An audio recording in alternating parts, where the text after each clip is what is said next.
जय श्रीमन नारायण। आइए आपका फिर से स्वागत है आपके अपने YouTube चैनल में।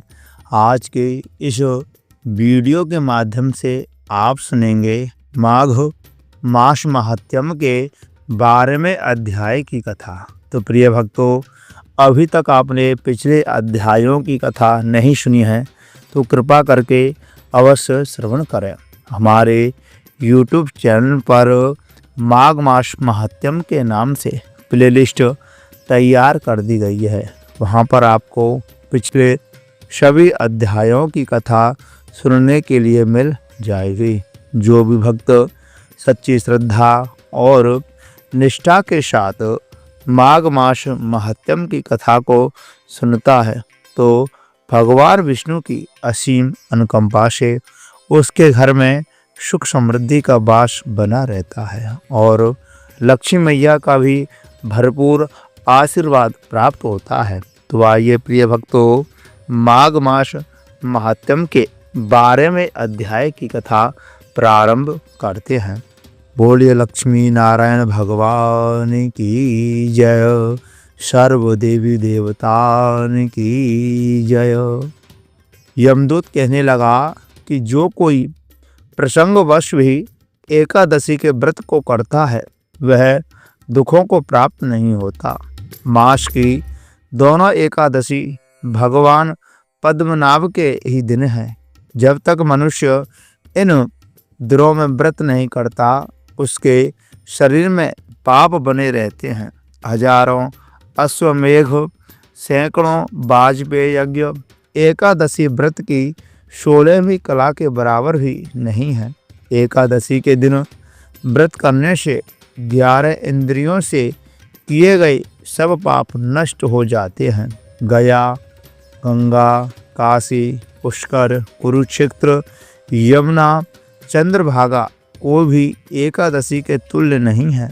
इस दिन व्रत करके मनुष्य अनायास ही वैकुंठ लोक को प्राप्त करता है।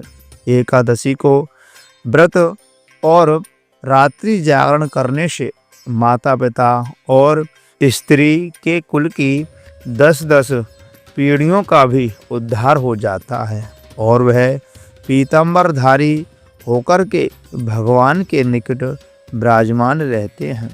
बाल, युवा और वृद्ध सब तथा पाप भी व्रत करने से नरक में नहीं जाते।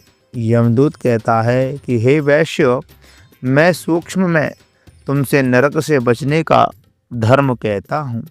मन, कर्म और वचन से प्राणी मात्र को द्रोह न करना, इंद्रियों को वश में रखना, दान देना, भगवान की सेवा करना, संतों की सेवा करना, ब्राह्मणों की सेवा करना, नियम पूर्वक वर्णाश्रम धर्म का पालन करना।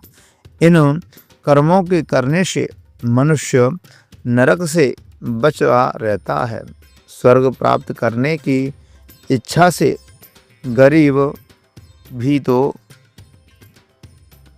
से मनुष्य गरीब भी हो तो भी जूता, छतरी, अन्न, धन, जल कुछ न कुछ दान देता रहे।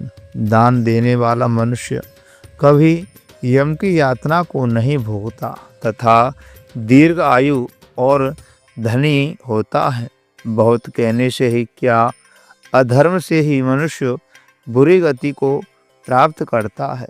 मनुष्य सदैव धर्म के कार्यों से ही स्वर्ग प्राप्त कर सकता है। इसलिए बाल्यावस्था से ही धर्म के कार्यों का अभ्यास करना चाहिए। तो प्रिय भक्तों, माघ मास महात्म्य के 12वें अध्याय में यही बताया गया है कि माघ महीने की एकादशी का व्रत करने से कितने पुण्य फल की प्राप्ति होती है। तो प्रिय भक्तों, सभी भक्तजनों को एकादशी का व्रत अवश्य धारण करना चाहिए, जिससे कि भगवान विष्णु की असीम अनुकंपा बनी रहती है। तो प्रिय भक्तों, मैं आशा करता हूँ यह कथा आप सभी भक्तजनों को बहुत अच्छी लगी होगी। तो कृपा करके इस कथा को या वीडियो को ज़्यादा से ज़्यादा सभी के पास शेयर करें, जिससे कि उन्हें भी यह पुण्यवर्धक जानकारी प्राप्त हो सके। और ज़्यादा से ज़्यादा लाइक करें। अभी तक आपने हमारे चैनल को सब्सक्राइब नहीं किया है तो सब्सक्राइब अवश्य कर लें। बगल में लगी बेल आइकन घंटी को भी दबा दें, जिससे कि हमारे द्वारा जो भी जानकारी दी जाए वो आपको प्राप्त हो सके। कमेंट बॉक्स में लक्ष्मी नारायण भगवान की जय अवश्य लिखें। तो प्रिय भक्तों, मैं आशा करता हूँ आप इस वीडियो को ज़्यादा से ज़्यादा शेयर अवश्य करेंगे। तो प्रिय भक्तों, आप बने रहिए। जब तक के लिए जय श्री राधे, जय श्री कृष्णा।